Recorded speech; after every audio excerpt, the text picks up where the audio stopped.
Unfortunately, she is suffering from one of the rarest diseases on the planet.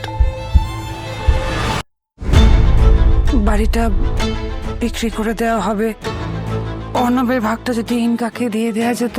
এই সব কিছুর আগে মল্লিকাদের এই চিঠি তোমাদের পড়তে হবে। আমার 4 ছেলে মেয়ের মধ্যে একজন তোদের বাবার সন্তান নয়।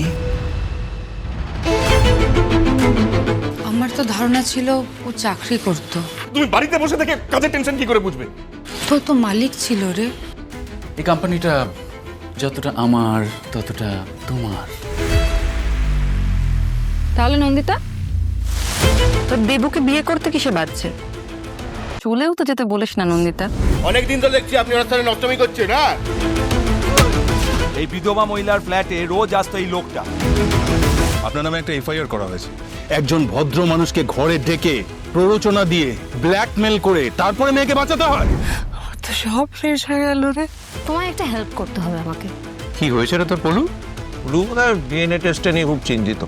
টেস্টের কথা পরে ভাবা যাবে, আগে তো জানতে হবে আমার বাবা যদি আমার বাবা না হয় তাহলে আমার বাবা কে। টাকাটার উপরে এত হাত পা তুলে নাচছো, যদি বেরোয় তুমি ওই অবৈধ সন্তান। বারবার বলছি টেস্টটা করা। আমি এক মায়ের সন্তান। মাকে নিয়ে কথা হচ্ছে না দাদা, সমস্যাটা বাবাকে নিয়ে। কি ব্যাপার, ফলো করছো কেন আমাকে? আপনার হাজবেন্ডের নামে 9টা কোম্পানি রেজিস্টার। কি লিখছো ব্রো? আমায় দেখে বন্ধ করলে কেন? কত টাকা কামিয়েছিলি অর্ণবের ঘাড় ভেঙে?